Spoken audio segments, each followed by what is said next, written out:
നമ്മൾ നിൽക്കുന്നിടത്ത് നിർത്തില്ല, അവർക്ക് എന്തോ നാണക്കേടാണ് ഞങ്ങളെ എന്നെയൊക്കെ വണ്ടി കയറ്റാൻ. അപ്പൊ മിമിക്രിയുടെ വണ്ടി കുറേ അങ്ങോട്ടും, അപ്പൊ ഞാൻ പിറകെ ഓടണം. അപ്പോൾ പിറ്റേ ദിവസം ഞാൻ വിചാരിക്കാം ഇവര് അവിടെയല്ലേ നിർത്തുന്നത്, അവിടെ ചെന്ന് നിൽക്കാന്ന് പറഞ്ഞാൽ അവര് വേറെ എവിടെയില്ലെന്ന്. അവരിങ്ങനെ കളിപ്പിക്കും. ആൾക്കാരുടെ ഇടയിൽ നിന്ന് നമ്മളെ വണ്ടിയിലേക്ക് കയറ്റാൻ ഭയങ്കര മടി. എന്നിട്ട് പ്രോഗ്രാം സ്ഥലത്ത് എന്നിട്ട് പറയും വണ്ടിക്കകത്തുനിന്ന് ഇറങ്ങരുത്, സ്റ്റേജൊക്കെ കെട്ടിയിട്ട് പയ്യെ പിറകെ കൂടെ പോകും. ഇങ്ങനെയൊക്കെ പറഞ്ഞ് കളിയാക്കാറുണ്ടായിരുന്നു. അവർക്ക് എന്തോ ട്രാൻസ് കമ്മ്യൂണിറ്റിയോടൊരു അവജ്ഞത പണ്ടേ ഉണ്ടായിരുന്നു, ഇപ്പോഴല്ല കേട്ടോ, തുടക്ക സമയത്ത്. അപ്പോൾ എനിക്ക് കാറിനോടൊന്നും ക്രഷില്ല. അപ്പോൾ വാഹനം 2 വീലർ ആയിരുന്നു. അത് കഴിഞ്ഞ് ഞാൻ കല്യാണം കഴിച്ച് കഴിഞ്ഞപ്പോഴത്തേക്ക് ഇക്കക്ക് ഇതൊന്നും ഓട്ടിക്കാൻ അറിയത്തില്ലായിരുന്നു, സൈക്കിള് പോലും ഓട്ടിക്കില്ലായിരുന്നു. എനിക്ക് എന്തോ വിഷമ. അപ്പൊ ആൾക്ക് വേറൊരു ട്രാജഡി, എന്റെ പിറകിൽ ഇരുന്ന് എപ്പോഴും പോകുന്നു. അപ്പൊ ഇക്ക പറയും ആൾക്കാരുള്ളടുത്ത് കൊണ്ട് നിർത്തരുത്, ഞാൻ കറക്റ്റ് അവിടെ അങ്ങ് നിർത്തും. അപ്പൊ ഇക്ക ബാക്കിൽ ഇറങ്ങും. അപ്പൊ ഇക്കക്ക് ഭയങ്കര ചമ്മലായിരുന്നു. അതിനുശേഷം ഞങ്ങൾ എറണാകുളത്ത് വന്നതിന് ശേഷമാണ് ഇക്ക സൈക്കിള് ചവിട്ടി പഠിച്ചത്. അത് കഴിഞ്ഞ് 2 വീലർ, പിന്നെ ഞാനും കൂടെ ഹെൽപ്പ് ചെയ്തു, 2 വീലർ പഠിച്ചു. 2 വീലർ പഠിച്ചു കഴിഞ്ഞിട്ട് വണ്ടി പഠിക്കാൻ പോകുന്നെന്ന് പറഞ്ഞു. ശരി, അപ്പൊ ഞാൻ പറഞ്ഞു ഇക്ക വണ്ടി പഠിക്കുകയാണെങ്കിൽ ഞാൻ കാർ എടുത്ത് തരും, ഇക്കയുടെ ബർത്ത്ഡേ ഗിഫ്റ്റ് എന്ന് പറഞ്ഞു. ഇങ്ങനെ വെറുതെ തമാശ.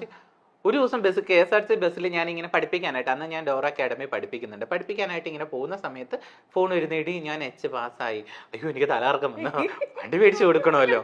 അങ്ങനെ ആദ്യം ഞാൻ എന്ത് ചെയ്തു, ആദ്യം 2 വീലർ പഠിച്ചു കഴിഞ്ഞപ്പോഴത്തേക്ക് ഒരു ബർത്ത്ഡേക്ക് 2 വീലർ ഗിഫ്റ്റ് ചെയ്തു. സർപ്രൈസ് ആയിരുന്നു. ഇത് കാറും അതുപോലെ തന്നെ ഞങ്ങളൊരു സെക്കൻഡ് ഹാൻഡ് കാറാണ് ഫസ്റ്റ് എടുത്തത്. അത് ഇപ്പോഴും അതാണ് കയ്യിലുള്ളത്, ബലാന. അപ്പൊ അതെടുത്തു. അപ്പൊ ഇപ്പോ കാറില്ലാതെ ഒരിടത്തും പോകാൻ വയ്യ, എവിടെ പോയാലും കാറ്. ഞാൻ ഇങ്ങനെ നീ ആ 2 വീലറിന്ന് മൈൻഡ് ചെയ്യണമെന്ന്, ഓ കാറില് പോവാ മഴയല്ലേ, ഞാൻ ഇങ്ങനെയൊക്കെ അങ്ങ് പറയും.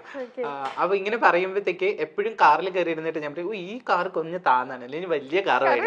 അപ്പൊ അതെപ്പോഴും ഈ ഒരു സ്വപ്നമാണല്ലോ, നമ്മളെപ്പോഴും കുറച്ചും കൂടി അപ്ഗ്രേഡ് ആകാൻ നോക്കും. അങ്ങനെ വിചാരിച്ചാലേ ഇതെങ്കിലും കിട്ടുള്ളൂ എന്ന് ഞാൻ വിചാരിക്കുള്ളൂ, സ്വഭാവമാണല്ലോ.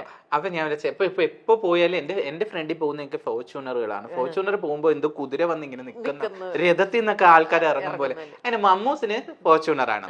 മമ്മൂസിന്റെ ഫോർച്യൂണറിൽ എപ്പോഴും ഞാൻ യാത്ര ചെയ്യാറുണ്ട്, കൂടെ പോകാറൊക്കെ ഉണ്ട്. അപ്പൊ അതിൽ നിന്ന് ഇറങ്ങണമെങ്കിൽ ചാടിയാണ് ഞാൻ ഇറങ്ങുന്നത്. ഇച്ചിരി പൊക്കമുള്ള വണ്ടിയല്ലേ, അപ്പൊ എനിക്ക് ഈ പൊക്കമുള്ള വണ്ടി ഭയങ്കര ഇഷ്ടമാണ്. അപ്പൊ എനിക്കൊരു രഥത്തിൽ ഇരിക്കുന്ന ഫീലാണ് എനിക്കൊരു കുതിര. മൈൽ സ്റ്റോൺ ഇവന്റ്സിന്റെ ഗിഫ്റ്റ് കൂടെ അങ്ങ് കിട്ടിക്കഴിഞ്ഞാൽ ഉടനെ തന്നെ നിങ്ങൾക്ക് ഫോർച്യൂണർ വാങ്ങാൻ പറ്റും. അവര് ഫോർച്യൂണറാണോ തരുന്നത്? അല്ല, മേടിക്കും. ഫോർച്യൂണർ ഞാൻ മേടിക്കും. അപ്പൊ ഇപ്പൊ ഉള്ള താമസിക്കുന്ന വീട്ടില് അത് കയറ്റാനുള്ള സ്ഥലമില്ല. അപ്പൊ ഇക്ക പറഞ്ഞ് വീട് ഇടിക്കാം അങ്ങനെ പറയും, ഫോർച്യൂണർ പറയും. അപ്പൊ എപ്പോ കണ്ടാലും ഫോർച്യൂണർ കാണുമ്പോ എനിക്ക് എന്തോ ആവേശമാണ്, നമ്മൾ ഫോർച്യൂണർ മേടിക്കട്ടെ. അപ്പൊ ഇക്ക പറഞ്ഞ എത്രയാണെന്ന് അറിയുമോ? ഞാൻ മേടിക്കാം. വെറും 9 ലക്ഷത്തിനുള്ളിൽ ഫോർച്യൂണർ കിട്ടും. വളരെ സിമ്പിൾ ആയിട്ടാ പറയാ. ഞാൻ എല്ലാ കാര്യവും ഇപ്പൊ നമ്മള് നല്ല വിഷമത്തിൽ ഇത്തിരി കടം കൊടുക്കാനുണ്ട്, അല്ലെങ്കിൽ ഇച്ചിരി പൈസക്ക് ആവശ്യമുണ്ടെങ്കിൽ ദൈവം തരും, ദൈവമല്ലേ തരും എല്ലാരും പറയും. അങ്ങനെ ഞാൻ പറഞ്ഞു അവര് തരും, അവര് തരുമെന്നല്ലേ പറയുന്നേ, തരും. ഇങ്ങനെ ഒരു പോസിറ്റീവ് ചെയ്ത് ഇപ്പൊ ഫോർച്യൂണർ എന്റെ അടുത്ത് പറയുന്ന ഇപ്പൊ 1 കോടിയുടെ വണ്ടി കണ്ടിട്ട് എന്റെ അടുത്ത് പറയാം അത് 1 കോടി രൂപ അടി എന്ന് പറഞ്ഞാൽ 1 കോടിയല്ലല്ലോ. അങ്ങനെ അല്ല, ലൈഫിനെ നമ്മൾ വളരെ പോസിറ്റീവ് ആയിട്ട് നമുക്ക് എല്ലാം നേടാൻ പറ്റും. പക്ഷെ ആൾക്ക് ഭയങ്കര ടെൻഷൻ. ഇപ്പൊ നിങ്ങൾ നേടിയത് എന്താണെന്നൊന്നും അറിയണ്ടേ, എന്ത് സമ്മാനം കിട്ടുന്നൊന്നും അറിയണ്ടേ, ഈ കഥകൾ മാത്രം ഇനി അങ്ങനെ പറയൂല. എന്താണെന്നറിയോ, മൈൽ സ്റ്റോൺ ഇവന്റ്സിന്റെ വക മൈൽ സ്റ്റോൺ ഇവന്റ്സ് ചെയ്യാൻ പോകുന്ന ഫസ്റ്റ് ഇവന്റിലെ മണവാട്ടിനെ അണിയിച്ചൊരുക്കുന്നത് ആയിരിക്കും. അവിടെ നിന്ന് അങ്ങോട്ട് ബാക്ക് ടു ബാക്ക്